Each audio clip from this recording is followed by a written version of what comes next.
Hey, Steve Saka here from Dunbarton Tobacco Trust, and check out my episode on Boss Talks on the Rooftop.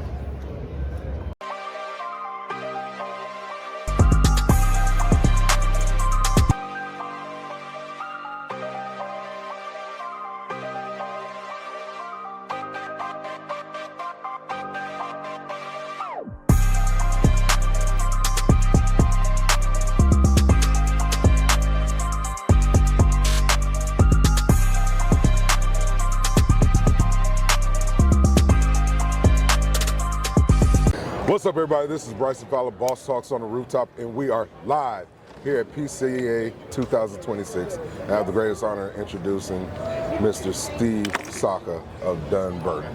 You don't know me if you're going greatest honor, man. You are going to be so woefully disappointed. Oh my God. All right, let's see where this goes. I'm already disappointed. Oh yeah, like, man. hey, The bar is way too high. Put me down here. Keep it simple. Oh my God. All right. Buzz, I want to talk to the guy that was behind the Liga, behind Dunbarton. Like, how that transition into your own brand that you've been doing for years. Yeah. What's that been like for you? Well, so I don't. Probably most people don't know this, but my stint at Drew Estate was my step down. Right. So when I became president of Drew Estate, it was after working at Cigar for 4 years. Right. So I was an executive consultant that worked directly for the #1 800-pound gorilla, Lou Rothman. He was the owner. He was my only boss, my direct boss. Right. And so, so I've been. This is my 33rd trade show. Yeah. That's sad. And I'll tell you why it's sad. I mean, more than half of my life I've been coming to this bullshit.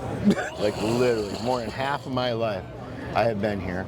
But, so I've been doing this a really, really long time. And along the way, I've made a lot of people really, really rich.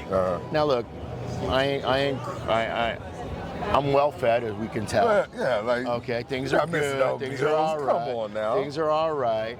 But I made a lot of people rich along the way, and I got to break a little piece off for myself. But I wanted to do something totally different. I wanted to do something where I could just do everything the way I wanted to do it. Right. And only make the products that I wanted to make, and only make the blends that I wanted to make. And I didn't want any partners. I didn't want any bankers in my life. I didn't want any investors in my life. I didn't want a board of directors. I wanted nothing. I just wanted to be the captain of my own little tiny dinghy. Right. And really what flipped the trigger for me was I was in a farm in Jalapa with a farmer, and there's this Nicaraguan saying that I was just having a bad day. And I don't know, I was just bitching like a whiny girl about how miserable things were. And a total privilege bitch, you know what I mean? Yeah. Dude. Coming from a life of you're like president CEO of Drew Estate, one of the hottest cigar companies, and you're like, oh yeah, your life's real bad. I'm sitting here in fucking dirt in Jalapa, right? Right? But you know how you are. I'm doing this thing. And he said to me, Chico said to me, this Nicaraguan saying that it's better to be the tail of a rat than the head of a lion. Or no, better to be the head of a rat than the tail of a lion. See, I'm even messing this shit up. God, and I haven't even hit the bottle yet. Yeah, it's better to be the head of a rat than the tail of a lion, meaning that, lion's majestic, lion's powerful, lion's big, lions can juggle, but you're the tail. Right. Where on the rat, when you're the head, you're the master of your own universe. Now, granted, you're doing rat shit, right? Yeah. You're living in sewers, right? But you're doing what you want to do. You're doing what you're doing, what you want to do. And I don't know, that just kind of like stuck with me. And I just kept percolating around my little small noggin, well, big noggin, small brain. And I don't know. And it was just like one day I'm like, you know what? I'm gonna leave this really great high-paying job with this great company because I think I'm legitimately, I think I'm the only executive that actually really left of their own accord. Right. Because look, everybody likes to go, well, he's going to spend time with his family. Yeah. Or he wants to go and do something in a different direction. Now, I get one, and look, they were my friends over there. Right. They tried to talk me out of it. Right. Because look, this is a tough business. Right. You know, I know from the outside it all looks like glamour, yada yada yada. No, this is a grind, hard work business.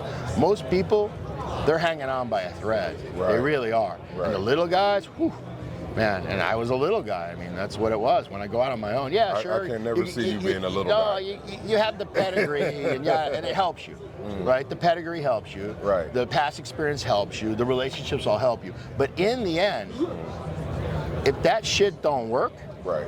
you don't have friends. Because there's a difference between this is my friends and this is my business. Right. Right? Big So time. yeah, you're gonna get a little bit of extra rope.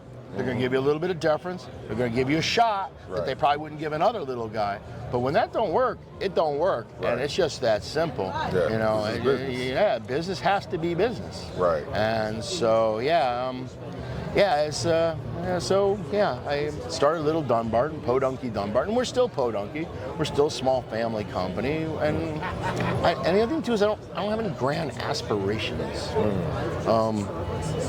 You know, we don't have salesmen in most of the country. Right. Like, we don't actually ever ask a store to buy our cigars. Really? Like, yeah, we wait till they say, hey, I'm interested. They're either interested because they themselves are interested, or they got enough customers that come and say, hey, red meat lovers, hey, mi querida, hey, brulee, whatever. Right. Right? Because what am I going to say? We make really great cigars and they sell really well. Guess what? That's what every single person that sells Brown and Round says. Right. No. So we're a really, really different company. Like, we don't do any discounts at the trade show. We got no. Your price is the price. The price is the price, because that's what it costs to make the cigar this quality. Now, do we give something a little extra to our loyal accounts as a thank you thing? Right. But it isn't like we also don't try to get people to buy more. We try to get them to buy the level that they're actually going to turn. So like, I get you to buy 100 boxes of whatever, right? And you buy those 100 boxes, and I give you 20 points off to buy those 100 boxes, right? But every month you only sell 8 boxes, right? Right. At the end of the year, you sold 100 boxes, but you had your cash tied up for a whole year to get there, right? Plus, how do you feel as a retailer? Every month you're looking at that 100 boxes becomes 92 boxes, becomes 84 boxes, becomes 76 boxes. Folks, I'm doing this without calculators, so that's kind of amazing. Right. But you kept it simple. Right, but I would much rather you buy 8 boxes and call me next month for another 8 boxes. Right. It may not give you any discount. Right. And also helps your cash flow, helps my production, because in the end, it has to turn, it has to work. And guess what? When you call me for your 8 boxes, then you're like, yeah, and I need 1 of those, and I need 2 of that. You know what I mean? So then I get to gig you for some other shit along the way. Right? So that's not the way most of this business operates. No. They're out here trying to get people to buy crazy amounts of cigars that they don't actually need. And it just makes them poor. I always tell a new retailer, buy no deals. The only time you should buy a deal as a retailer is when you have something in your store and you know exactly how much of it you sell. And then you're just doing the simple math. Does it make sense for me to tie up this much cash in this product in order to achieve that discount? Now, if you sell this product really well, you go, you know what? Yeah, I want to lay a little bit more green on the table because this makes sense, because I know I'm going to get that. But when you buy deals on stuff that you don't know, particularly new products, that's just straight up gambling. Is what that is. Right? Yeah, that discount is sweet if it all sells. Right. But if that shit don't sell, you just lost threw money money. away. That's Yeah. what you did. You lost. You never got the benefit of the discount. Right. You actually lost 30 points. So, see, that's the thing about it, is like cigar business. Like, yeah, the artesian product, the handmade is crafted, this, that, and the third. But cigar business, that's my jam. That's what I'm interested in. Why is the cigar business such a hard space to be in when you're driving sales? I think that, and this is something that's there's so many, this is a 4-hour conversation, right? Give me like 20 seconds spill. 20 seconds. Give me your 20 second spill. Look, It's rolled weeds in a tube that the product is the same no matter where you buy it, right? Yeah. So why do I buy it from one manufacturer over another manufacturer, A? And then B, why do I buy it from one retailer versus another retailer?